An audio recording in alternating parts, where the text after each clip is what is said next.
அதிகாரம் 15. எசேக்கியேல் கர்த்தருடைய நாமத்தினால் எருசலேமின் அழிவை குறித்து மறுபடியுமாய் தீர்க்க தரிசனம் சொல்லுகிறார். ஆனால் எருசலேமின் குடிகளோ தங்களுடைய பாவங்களுக்கு மனம் திரும்ப மறுக்கிறார்கள்.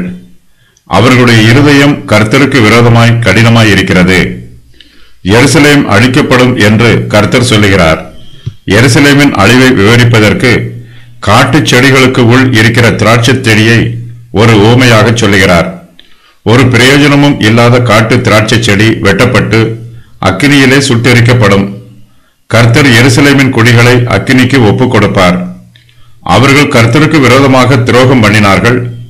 கர்த்தர் யூதா தேசத்தை பாழா போக பண்ணுவார்.